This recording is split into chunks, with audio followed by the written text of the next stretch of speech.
Hello there, this is Roberto Matthews with Musica Religiosa Studios, and I wanted to show you something really cool that I discovered. I know it's probably old. If you guys know about it already, you know, it's just fine. But I discovered this for myself, and it's awesome.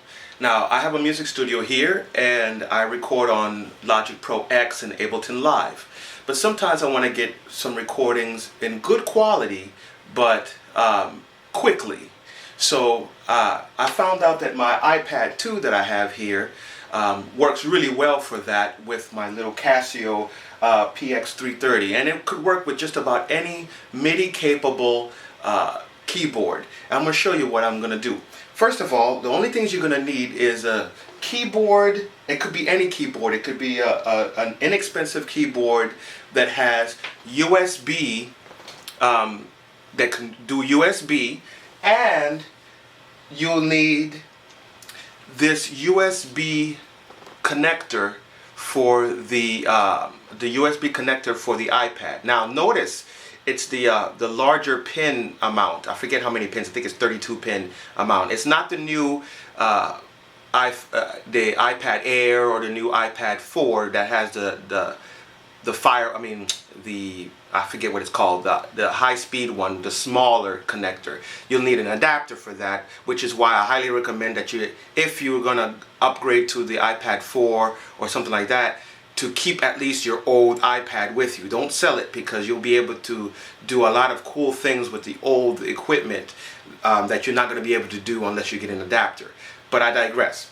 And optionally, you're gonna need some 1/8 inch cables so that you can plug it into your iPad, and an adapter. You'll see how I'm going to use that in a second, because unfortunately one of the drawbacks to the iPad is that the speaker system on the iPad isn't the best. Of course, it's lo-fi because it's a small machine and it's got small speakers, so you can't get much bass or anything. But I'm going to show you how I'm going to hook this up right now.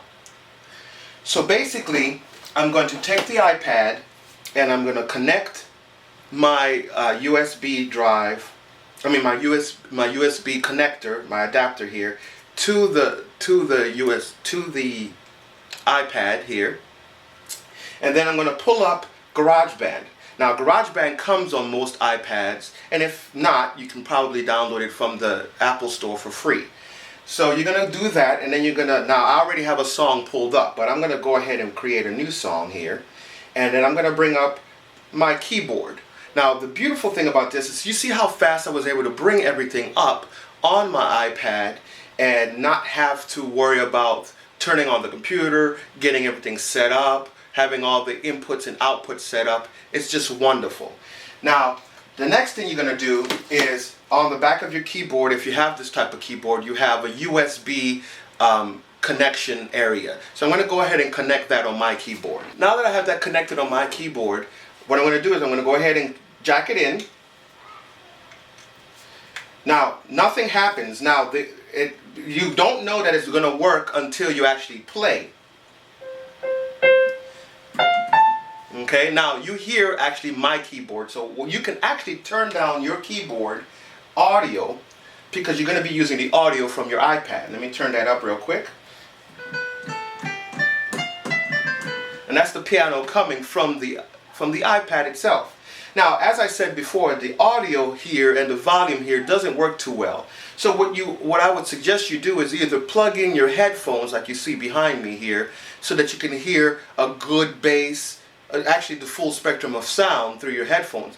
But if you want to be able to hear outside everything, you can also plug in your headphone jack to the input jack, so out from the iPad into your piano speakers, and then out through the speakers, or into your piano and out through the speakers. So what I'm going to do is I have these 1/8 inch headphone jacks here, or just audio jacks here, but one side jacks into my iPad really well, but the other side is too small. It needs 1/4 inch. So basically I got this 1/4 inch to 1/8 inch adapter here, and I'm going to plug that into the back of my input jack on my keyboard. Okay, now that that's all jacked up, I have a piano, a virtual piano in front of me here, and I can play, and it sounds just fine. Now, I'll have to turn down my output here so that it's not too loud, maybe a little louder. And everything that you have on your MIDI keyboard works. For example, the bend, the pedal, the soft pedal, every aspect, even the transpose.